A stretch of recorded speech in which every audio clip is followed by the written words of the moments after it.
আমরা দ্বাদশ শ্রেণীর কলনবিদ্যার 15তম অধ্যায় বর্ধিষ্ণু ও ক্ষয়িষ্ণু অপেক্ষক এই অধ্যায়টি নিয়ে আলোচনা করছি। এর আগের লেকচারে আমরা প্রদত্ত বিস্তারে আরোহী বা বর্ধিষ্ণু অপেক্ষক নির্ণয় করার জন্য আমাদের দুটি পদ্ধতি রয়েছিল, সংজ্ঞার সাহায্যে এবং অপর হলো অন্তর্কলজের চিহ্নের সাহায্যে। সো আমরা সংজ্ঞার সাহায্যে কীভাবে প্রদত্ত অপেক্ষককে প্রদত্ত বিস্তারে আরোহী বা বর্ধিষ্ণু অপেক্ষক প্রমাণ করতে হয় সেটা দেখেছি, এবং অন্তর্কলজের চিহ্নের সাহায্যে কীভাবে প্রদত্ত বিস্তারে আরোহী বা বর্ধিষ্ণু অপেক্ষক প্রমাণ করতে হয় সেটাও দেখেছি। এবার আমরা প্রদত্ত বিস্তারে অবরোহী বা ক্ষয়িষ্ণু অপেক্ষক নির্ণয় করার জন্য যে দুটি পদ্ধতি রয়েছে সেই দুটি পদ্ধতি নিয়ে আমরা আলোচনা করব। সো আজকের লেকচার আমরা সংজ্ঞার সাহায্যে অবরোহী অপেক্ষক কীভাবে প্রমাণ করতে হয় সেটা নিয়ে আলোচনা প্রবলেম নিয়েছি। দেখো বলে দেওয়া আছে যে এফ অফ এক্স সমান এক্স প্লাস 2 আপন x plus 1 x greater than 0। এই যে প্রদত্ত অপেক্ষক দেওয়া আছে সেই প্রদত্ত অপেক্ষককে আমাদের একদিষ্ট অবরোহী অপেক্ষক দেখাতে হবে। আমরা আজকের লেকচারে আমরা কী করবো, সংজ্ঞার সাহায্যে প্রমাণ করবো। তো সংজ্ঞার সাহায্যে দেখো আমরা কি জানি যে x1 লেস দেন যদি x2 হয়, so this imply F of x1 উল্টো রিলেশন হোল্ড করবে। F of x1 greater than F of x2 যদি হয়, তাহলে আমরা সেই অপেক্ষকটিকে অবরোহী অপেক্ষক বা ক্ষয়িষ্ণু অপেক্ষক বলবো। কোন ইন্টারভ্যালের মধ্যে? যেখানে x1 x2 বিন্দু হলো, আমাদের দেখো এখানে ইন্টারভ্যাল দেওয়া আছে x গ্রেটার দ্যান 0, অর্থাৎ আমাদের ইন্টারভ্যালটা দেওয়া আছে 0 থেকে নিয়ে ইনফিনিটি। কী করে বুঝলাম? দেখো x এর মান 0 থেকে বড়, তার সংখ্যা রেখা অঙ্কন করো। এটা হচ্ছে 0, এটা হচ্ছে 1, তাহলে বলো 0 থেকে x এর মান সেই সকল x এর মান যা 0 থেকে বড়, তা 0 থেকে নিয়ে একদম প্লাস ইনফিনিটি পর্যন্ত যাবে আমাদের।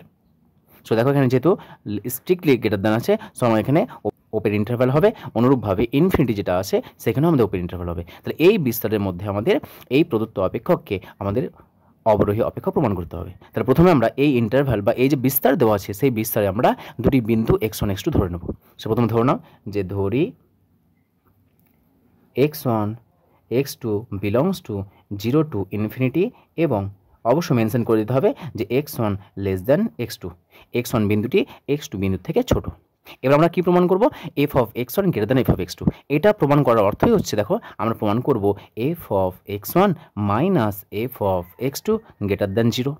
এই এফ অফ x2কে বাম দিকে নিয়ে এলাম, তাহলে আমরা প্রথমে এফ অফ x1 এর মান বের করে নেব, এফ অফ x2 মান বের করে নেব, এই যে অন্তর বা ডিফারেন্স, এই ডিফারেন্সের ভ্যালুটা আমরা বের করব।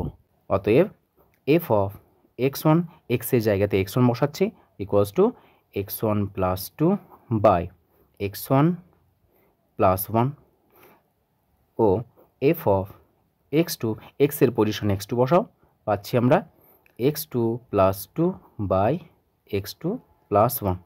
যেখানে যেখানে x আছে সেখানে সেখানে আমরা x এর পজিশনে x2 বসালাম। এখন আমরা কার মান ক্যালকুলেট করব? F of x1 minus F of x2 বের করে নাও। F of x1 minus F of x2 equals to, মান বসাও, x1 এর মান, এফ অফ x1 এর মান x1 plus 2 upon x1 plus 1, 2 by x1 plus 1, minus F of x2 মান বসাও, x2 প্লাস 2 আপন x2 প্লাস 1, x2 প্লাস 2 আপন x2 প্লাস 1। লসও করো না এটাকে, লসও করলে আসছে আমাদের x1 plus 1 into x2 plus 1, গুণাগুণি গুণ করো, so x1 plus 2 into x2 plus 1 minus x1 plus 1 into এটার সঙ্গে এটা মাল্টিপ্লাই হচ্ছে x2 প্লাস 2। ব্র্যাকেটগুলো গুণ করে দাও, সো ব্র্যাকেট গুণ করলে আসছে আমাদের x1 x2 plus x1 plus 2x2 plus of 2, এটা আসছে মাইনাস। দেখো মাইনাস যেহেতু সামনে আছে সমস্ত পদগুলোর চিহ্ন মাইনাস হয়ে যাবে, so x1 x2 minus 2x1 minus x2 minus of 2। কে কে কাটছে দেখে নাও, plus 2 minus 2 cancel, plus x1 x2 minus x1 x2 cancel, আর নিচে আমাদের কি আছে? নিচে আছে আমাদের, এটা মাল্টিপ্লাই করার দরকার নেই, রেখে দাও, x1 plus 1 into x2 plus 1। এখানে দেখো যোগ বিয়োগ করো, একটা x1 থেকে দুটো x1 বাদ, সো মাইনাস অফ x1, এখানে x2 আর এখানে minus x2, plus of x2 divide by x1 plus 1 into x2 plus 1। So এটা লিখে নাও, equals to x2 minus x1 by x1 plus 1 into x2 plus 1। এবার দেখো এখানে আমরা যেহেতু আমরা দেখতে পাচ্ছি এখানে F of x1 minus F of x2 greater than 0 প্রমাণ করতে হবে, তাহলে এখানে আমরা গ্রেটার দ্যান 0 লিখবো, কিন্তু লেখার আগে আমাদেরকে এটা দেখাতে হবে যে কেন গ্রেটার দ্যান 0 আসছে। দেখে নাও যে আমাদের ইন্টারভ্যাল কোথায় দিয়েছে বলতো? 0 থেকে ইনফিনিটি। আচ্ছা বলতো এটা কি পজিটিভ না নেগেটিভ ইন্টারভ্যাল? 0-র ডান দিকে, তাহলে সমস্ত মানগুলো পজিটিভ, তাহলে x1 পজিটিভ, x2 পজিটিভ, যেহেতু এই ইন্টারভ্যাল থেকে আমরা যে কোনো দুটি বিন্দু নিয়েছি, তারপর বলতে পারবো এখানে আমরা যে x1 এর মান গ্রেটার দ্যান 0, x2 এর মান গ্রেটার দ্যান 0, এটা বোঝার জন্য বলছি। x1 এর মান গ্রেটার দেন 0, x2 এর মান গ্রেটার দেন 0। তাহলে বলো এখানে x1 প্লাস 1 এটাও পজিটিভ, x2 প্লাস 1 এটাও পজিটিভ, তাহলে নিচে এটাও পজিটিভ, এটাও পজিটিভ, তাহলে এটাও পজিটিভ প্লাস এটাও পজিটিভ, তাহলে প্লাস ইন্টু প্লাস প্লাস হয়ে যাচ্ছে। সো নিচের টার্মটা আমাদের পজিটিভ আসছে। উপরের দিকে তাকাও x2 মাইনাস x1। আচ্ছা বলো তো x2 মাইনাস x1 এর মানটা কত হবে? এটা কি গ্রেটার দেন 0 হবে না লেস দেন 0 হবে? বুঝবো কী করে? দেখে নাও যে x1 আর x2 আমরা কিনেছি, x1 এর মানটা x2 এর থেকে ছোট, তার মানে x2টা বড়। তাহলে x2 যদি বড় হয় তাহলে এখান থেকে কী পাচ্ছে দেখো যে x1 less than x2। So আমরা কী হচ্ছে যেহেতু x2 মাইনাস আছে তাহলে এই x1কে ডান দিকে পাঠাও, এটা আসছে আমাদের 0 less than x2 minus x1। তাহলে বলো কী লিখতে পারবো এখানে আমরা? এখানে লিখতে পারছি আমরা যে x1 minus x2 minus x1 is greater than 0। দেখো এটা লিখতে পাচ্ছি। তাহলে এটা যদি পজিটিভ হয় এই নিচেরটাও পজিটিভ, তাহলে বলো টোটালটাকে আমরা পজিটিভ লিখতে পারবো না? ব্র্যাকেটের মধ্যে লিখে দেবো যেহেতু x1 লেস দ্যান x2 ও x1 x2 is belongs to open interval 0 to infinity. দেখো এখানে আমি যে গ্রেটার দেন 0 প্রমাণ করলাম বা গ্রেটার দেন 0 আমরা যে লিখলাম, সে লেখার জন্য কিন্তু এখানে বুঝতে হবে যে আমরা কেন লিখলাম। দেখো এখানে সেটাকে আমরা বোঝালাম। তাহলে দেখো এটা গ্রেটার দেন 0, আচ্ছা গ্রেটার দেন 0 কোনটা বলতো? এটা মানে কোনটা? এটা। সো টোটালটা দেখো এইটা যে ক্যালকুলেট করেছি, কাকে নিয়ে ক্যালকুলেট করেছি এটা আমরা?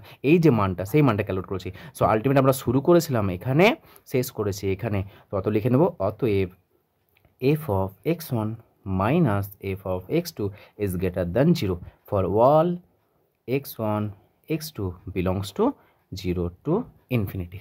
এটা অবশ্যই লিখতে হবে আমাদের। সুতরাং x1 less than x2 this imply, আচ্ছা বলো তো এই যে মাইনাসটা আসে ডান দিকে পাঠানো যাবে না? ডান দিকে পাঠালে কত হবে বলো? যে f of x1 greater than f of x2 for all x1 x2 is belongs to 0 to infinity। এই যে বিস্তারে, সেই বিস্তারে বলো এই যে আমরা এটা প্রমাণ করলাম, এটা কার ডেফিনেশন? আরোহীর ডেফিনেশন না অবরোহীর ডেফিনেশন?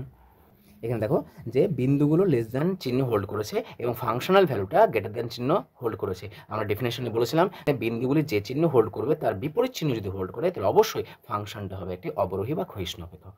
আমরা ডেফিনেশন বা সংজ্ঞার সাহায্যে প্রমাণ করলাম যে এই অপেক্ষক এফ অফ এক্স সমান x plus two upon x plus one এটি হলো একটি অবরোহী অপেক্ষক।